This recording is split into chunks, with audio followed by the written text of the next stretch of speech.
Scary story number 7, title, Attic Hermit. Story begins.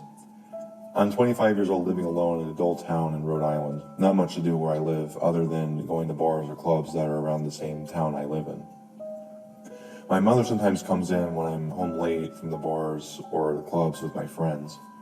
She has access to my house because I gave her a key. So when I go out and come back later at night, my mom gets worried about me. She has moderate dementia and her memories have gotten worse within the past year. So I don't feel right telling her off of how I am a grown man who doesn't need his mother treating him like a baby. My mother comes to my house when I'm not there often with me, sometimes knowing she came here and sometimes not knowing she came here.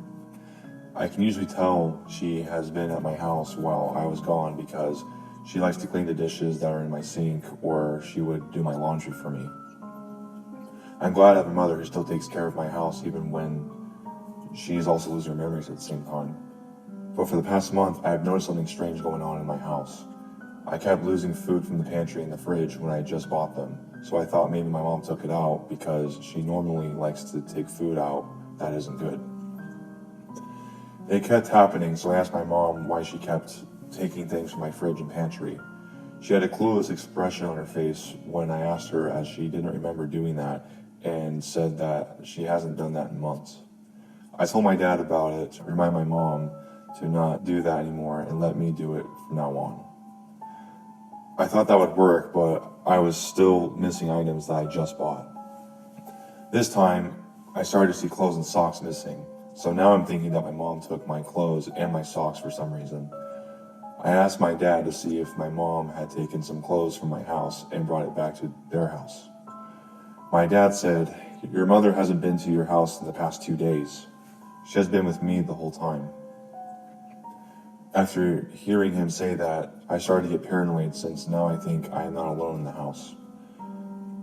I don't know where I would find this uninvited guest because I looked in all my rooms. So I had the idea to install night vision cameras at night to see why this is happening. I set a camera in the kitchen and another one that goes down the hallway where the attic is. I looked at the footage from the night before, and what I saw made my heart sink, as I saw a dark figure with matted and unkempt hair, a nasty beard, and a very bony figure. This man looked like he was homeless. He would move as slowly as he could so I wouldn't wake up. The camera in the hallway showed him retreating to the attic with whatever he grabbed. So I went to where he was last by putting the ladder down to the attic to see where he was. It smelled so terrible in the attic that it almost made me gag. I shined a flashlight to find him, with only my head going in there just in case something else happens. While searching for him, I found all the food and clothing that was missing. Then I saw the dark figure again sitting in the corner of the attic. I could see a silhouette of him that glared at him from the attic window. I shined the light on him, and he looked at me with an angry expression on his face, screeching at me. That is when I got down from the attic, ran outside of my house, and drove over to my parents as I told them what was happening.